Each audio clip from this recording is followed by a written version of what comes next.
LDR. Sebelumnya, kenalin dulu, saya anggota Gen Z yang masih jomblo.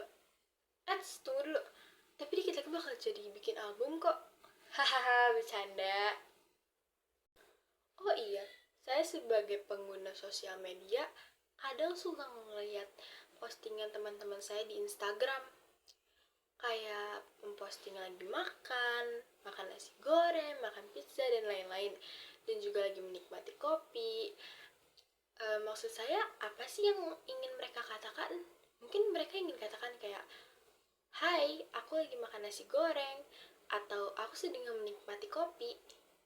Saya rasa ingin mengomentari seperti, keren, aku juga bisa membuat nasi goreng. Dan saya juga sebagai pengguna teknologi, di zaman yang sekarang, saya suka menggunakan Google Maps.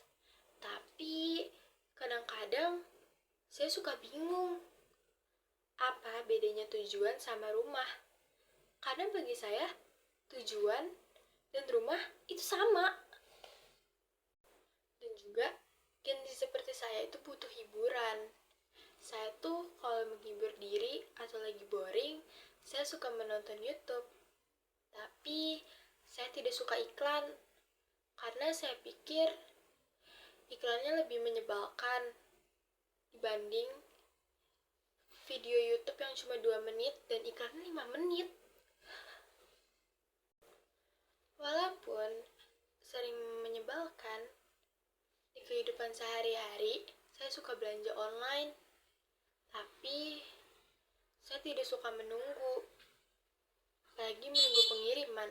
Saya pikir, apa yang lebih menyebalkan daripada menunggu pengiriman? Ya, betul. Menunggu pacar yang tidak pernah datang. Haha. Segitu aja deh guys dari saya. Jadi, itulah pengalaman saya sebagai Gen Z. Saya harap kalian tidak terlalu bosan ya mendengarkan cerita saya. Sekian dari saya. Nesila Kaprika. Wassalamualaikum warahmatullahi wabarakatuh. Halo guys, kenalin nama aku Nikita Clara Arvalianti. Biasanya aku dipanggil Niki. Dan ya, hari ini aku mau cerita. Halo guys, aku lahir di era Gen Z, yang dimana saat internet sudah seperti oksigen. Kami tidak bisa hidup tanpanya. Bahkan, aku pikir wifi itu sudah ada sejak Nabi Adam. Dan kalian semua tahu, dulu aku ingin jadi selebriti TikTok. Aku buat konten selama sebulan, tapi followerku cuma 11 orang. Aku sendiri, ortuku, tetanggaku, dan 7 akun palsuku. Sangat gak masuk akal kan? Aku pikir mungkin aku harus membuat konten yang lebih menarik. Jadi aku buat video cara membuat mie instan dengan 10 langkah. Ternyata itu sudah ada di internet sejak 10 tahun lalu. Aku putus asa bro, tapi aku gak nyerah gitu aja. Aku buat konten lagi, cara menghabiskan waktu di kamar mandi selama 1 jam. Ternyata itu juga udah ada di internet.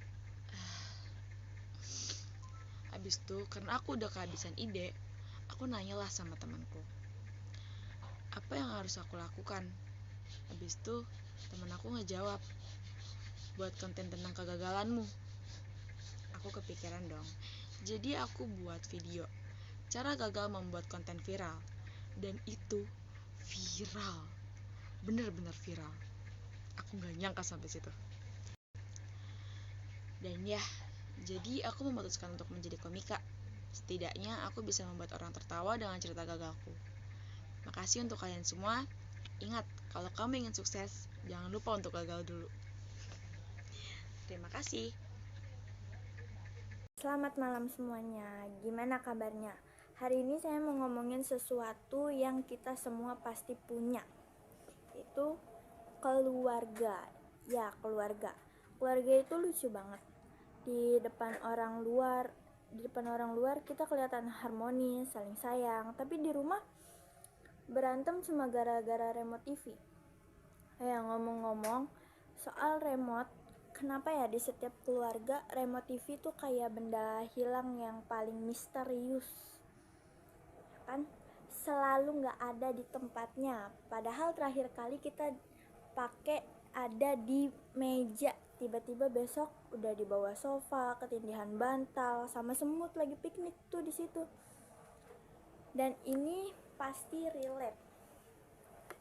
Kalau di rumah, siapapun yang paling tua otomatis jadi bos. Kalau ayah bilang, jangan lupa matiin lampu ya, udah kayak undang-undang negara tuh. Tapi giliran dia yang lupa matiin lampu. Alasannya selalu klasik, kan bapak bayar listrik.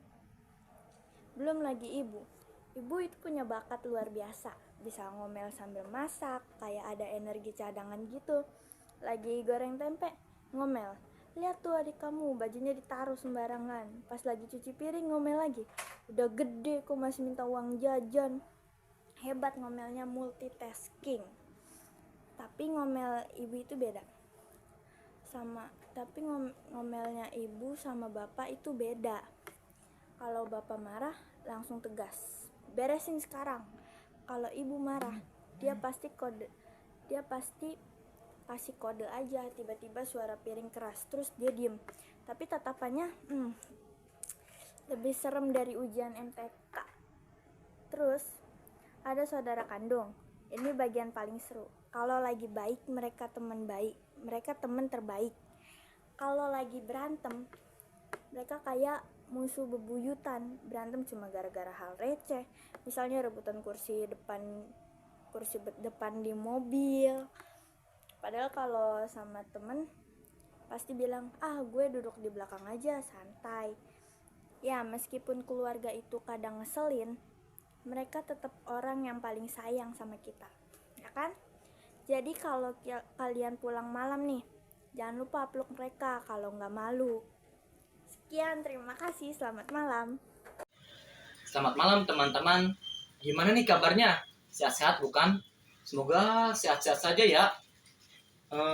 Kalian lagi mikir investasi atau lagi mikir gimana sih caranya buat bayar cicilan HP yang baru saja kebeli? Saya Fajri Novianto. Selama 2 menit ke depan saya akan ngomongin soal keuangan Gen Z. Ya, Gen Z, generasi yang katanya tuh generasi yang cerdas namun kreatif. Tapi ngomong-ngomong soal saldo rekening, bener-bener kreatif. Jadi begini, Gen Z itu terkenal banget hidupnya serba digital. Jadi kalau mau kemana-mana atau beli sesuatu, kita jarang tuh menggunakan uang tunai. Dan dulu kalau membeli sesuatu, kita pasti mikir, kira-kira ada nggak ya uang banyak di dompet? Nah, kalau kita sebagai Gen Z mah beda. Kalau kita pasti mikir, kira-kira ada saldo banyak gak ya di e-wallet? Dan Gen Z terkenal hemat juga loh. Kalau dompet mereka sedang kosong atau kering nih, it's not problem. Karena di HP mereka, VPN mereka tuh masih aman.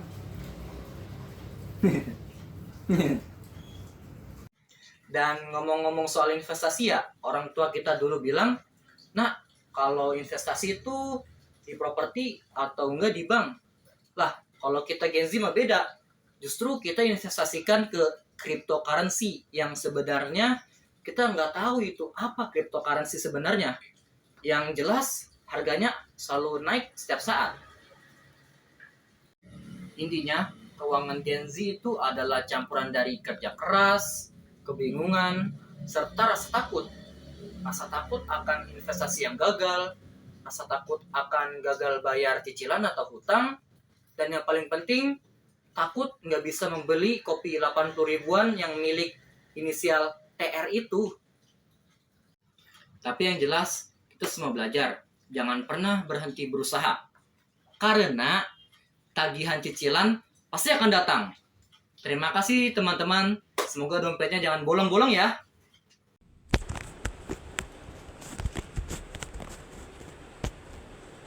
Oke, sebelumnya kenalin, saya Sazia Alzanazalika dari Fase E Bisnis Retail. Yap, seperti yang kita tahu, mungkin bagi para lelaki, tahta tertinggi itu jatuh kepada wanita.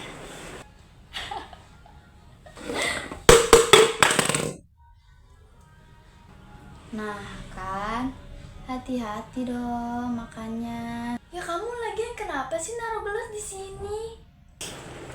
Nah, harta, tahta, wanita. Tapi wanita bakalan naik pangkat atau jadi suhu kalau misalkan mereka udah jadi apa? Ya, betul banget. Ibu-ibu. Ada ibu-ibu guys. Siapa coba yang bisa ngelawan ibu-ibu?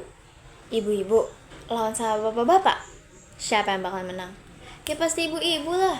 Makanya ada istilah suami-suami takut sama istri.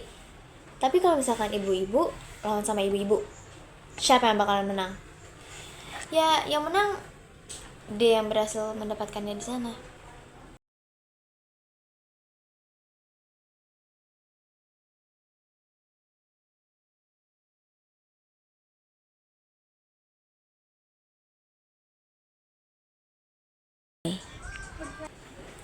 Ibu-ibu juga kenapa dah? Mentang-mentang dia yang menguasai dunia nih, dia yang suhu, dia yang sepuh, dia jadi kayak sesuka-sukanya dia aja gitu. Yang kalau sen kiri belok kanan, yang kalau lagi ngantri di kasir disuruh cepet-cepet. Lah, kan ngantri. Bayangin coba ngantri tapi cepet-cepet. Pernah sewaktu-waktu mama saya lagi cuci piring, tiba-tiba dia teriak-teriak manggilin saya. Saya lari dong nyamperin mama saya. Saya pikir ada apa. Terus pas saya nyampe, mama saya cuma bilang, "Tolong dong geserin embernya." Bujuk buning. Kata saya, kenapa nggak mama saya aja yang berdiri terus ngegeser embernya? Kayak berasa kalau mama saya berdiri, itu ember lari. Kan nggak mungkin. Jadi kenapa harus manggil saya yang jauh? Padahal embernya ada di samping mama saya. Terus masih perkara benda mati lagi nih. Waktu itu cuaca emang lagi berangin. Nah, adik saya masuk ke dalam rumah, tapi pintunya lupa ditutup lagi sama dia. Emang sih waktu itu anginnya pelan, jadi pintunya nggak langsung ngejebret. Tapi bukan berarti sama mama saya harus dipanggilin dong. Emang nanti itu pintu bakalan mundur lagi terus ngasih 2.000? Kan enggak, ya atuh ditarik biar nggak ngejebret. Mama saya malah aneh ya. Ada aja benda mati di rumah saya yang iseng sama mama saya. Pasti banyak nih kejadian-kejadian yang sekilas mirip atau emang udah pernah kalian rasain. Contohnya kayak misalkan kalian mau ke sekolah nih, pagi-pagi, terus kalian udah dibangunin kayak gini. Bajia, bangun, udah 5:30. Ya, saat itu sih saya jawabnya iya aja. Padahal niat saya, kalau misalkan mama saya udah keluar dari kamar, ya saya tidur lagi. Kan masih ada waktu sisa 2-5 menit buat saya merem lagi. Ya kenapa enggak? Sampai akhirnya kayak mama saya itu engeh kalau misalkan saya nggak keluar kamar. Ya mau dicek lagi dong ke kamar. Tapi kalian sadar gak sih? Pada saat posisi kayak gitu tuh, alam bawah sadar kita seolah bilang, bahaya datang. Padahal 1 langkah lagi mama saya buka pintu kamar, itu saya udah refleks kebangun dengan segernya. Ya nanti pas mama saya masuk, mama saya tinggal bilang, "Ya udah, ayo cepet bangun, mandi." Ya saya jawab, "Iya, orang udah bangun." Padahal mah baru bangun lagi. Tapi kalian pernah gak sih posisinya kalian abis disuruh sama mama kalian nih, tapi kalian tuh kayak nanti aja deh, sampai akhirnya kerjaan itu udah dikerjain sama mama kalian. Kalian tahu kan rasanya kayak gimana? Itu tuh rasanya bener-bener deg-degan banget. Itu tuh kayak rasanya kalau kita lagi main game horor, terus di bawah sini ada tulisan press shift to run. Kayak rasanya mau dikejar-kejar sama setan. itu tuh di otak langsung kepikiran, ini apa HP disita, apa nggak boleh main, apa nggak boleh ini, apa nggak boleh itu. Udah kayak pilihan ganda, udah tinggal cap cip cup aja dah.